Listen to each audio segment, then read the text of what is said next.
Hey, how are you? I'm glad you're here. You're here for Two Truths and a Lie. So we're going to get into that, okay? Two truths and a lie about why you are butting heads with your teens. Hi, I'm Jean Harville, and it has been said that the teen years are the worst years. That's unfair. I think it is.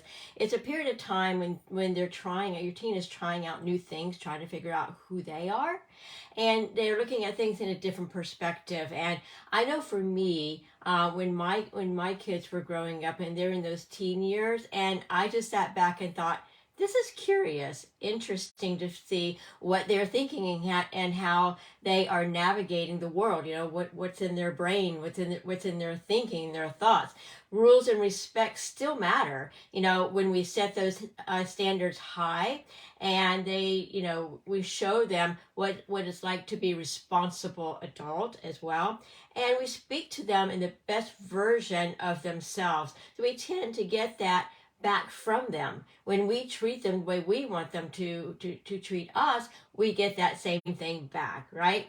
So, hi, I'm Jean Harville, and I am the founder of Moms of Teens and Connect, which is a connection and support for families raising future leaders Facebook group. And I'm the creator of the Empowered Moms and Teens and Raising and exploring our teens as well, and releasing that sometime in the next month or so. So stay tuned to that. And these are proven strategies from neuroscience that help us to understand what's going on up here, and not only our brains but also our teens' brains, and the connection, creating that calmness and the confidence and the certainty in your life and in your teens as well. So I've worked with moms of teens for 30 years and teaching in both public, private, as well as clinic. So it's been really fascinating to hear some of the stories and how they see their teens and the development of their teens' brains.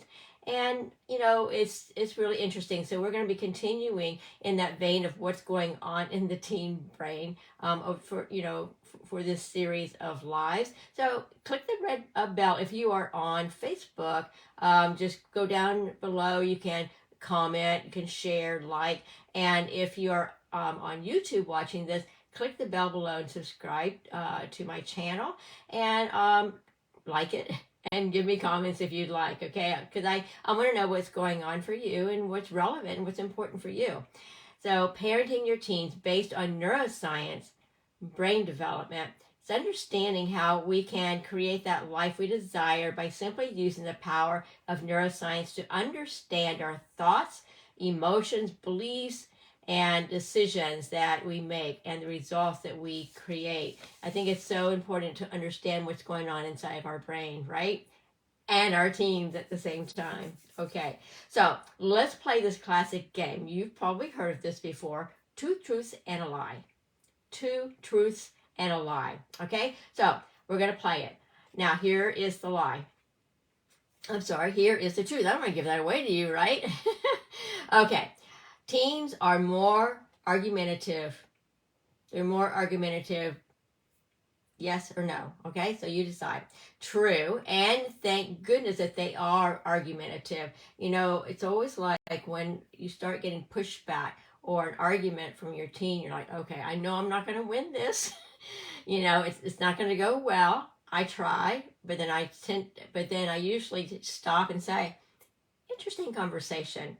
Let's see where this is going to go, because I'm always curious as to what's going on inside my kids' brains, right? And so part of the reason that you get that teen pushback is largely not because they dislike you or dislike parents or anything, but that they may say that they do, because they gotta hold it, they gotta keep up this image that parents, they don't like their parents.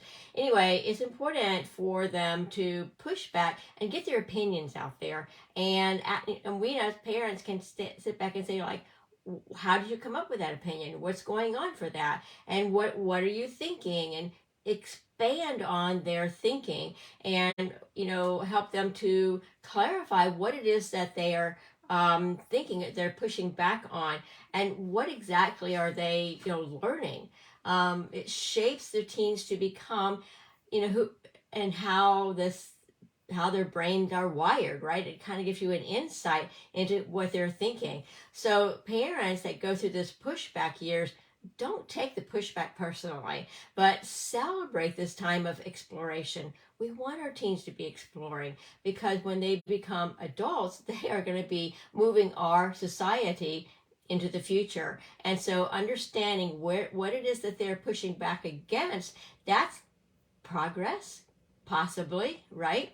And what we can do as parents is to always let them know that we are their family and we love them no matter what, and we welcome that pushback, and it always opens a conversation. For me, it does. And it also shifts my perspective and my current thinking. So I welcome that. Like, okay, tell me what you're thinking. Use open-ended questions and let them talk, so that you can become enlightened and receive the perspective that they're coming from, and grow from it as much and as well, and marvel at how our future is being shaped by the way our teens are thinking. Okay, so here's true or false number 2. Teens take more risks. Yes, they do. It is true. Teens take more risks than we did when we were younger. Maybe we took more risks than our parents, and so forth and so on through the generation. We were left like nail biting, frustrated, fear, like what is going on?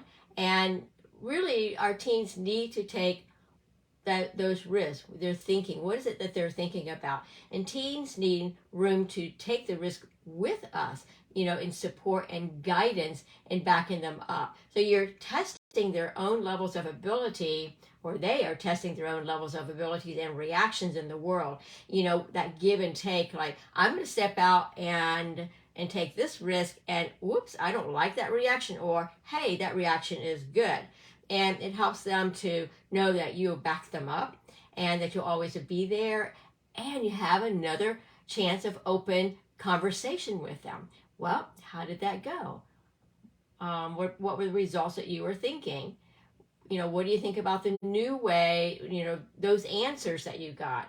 How does that reshape your thinking? I don't know, just ask those open-ended questions with no shame or blame or any, shame or anything like that. So number 3, true or false?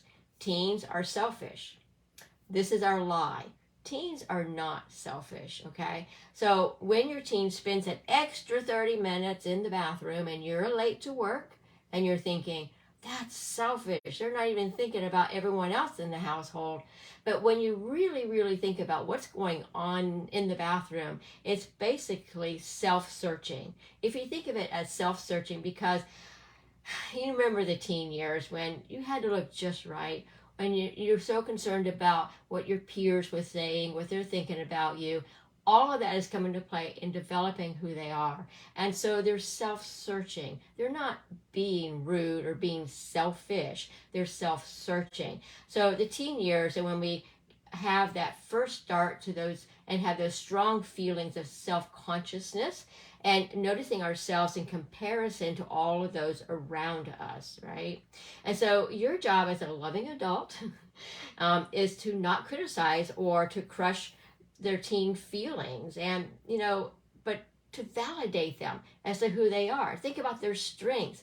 Talk about their strengths. Talk about what they are able to do, how proud you are in whatever decision or activity that they are in, and whatever they are accomplishing. And there's lots of activity going on up here in the brain. Remember, we talked about last time about all the neural connections that are being created, and it gets to be way too many, and then they go along one pathway of the neural connections, and they decide, oh, let's go over here, and we're going to clip away this one by just not using it. So a lot of pruning is happening in all the different neural connections that are being created in their brain. And when they do not go down a path and they switch to a different one, that old path is being pruned away. There's a lot of stuff that's going on up here, so we want to kind of recognize that. And research is showing us that our teens actually do respect our opinions. And when we can be open-minded and allow them to speak, allow them to talk, and to get on board with some of the things that they're saying and use those open-ended question conversations, then they are looking at us as that validator, like you're onto something, or maybe you might want to think about this in a different way. But they are respecting you as a parent to help guide them. So that's a beautiful thing. Absolutely gorgeous, okay? So just remember, a beautiful, imaginative brain is being developed up here, right? And you are helping them to develop that. Even though you get pushback, even though you may get something slung at you, just don't worry about those things, okay? And really just think about your job as a parent as guidance and helping them to understand who they are and who are they becoming. And it's just amazing, amazing growth. So I'm Jean Harville, and you can find me in the Moms of Teens connection and support for families raising our future leaders. That's who we are raising, is our future leaders.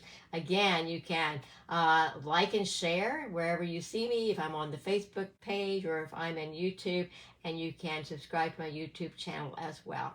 And I'll talk to y'all later. Bye.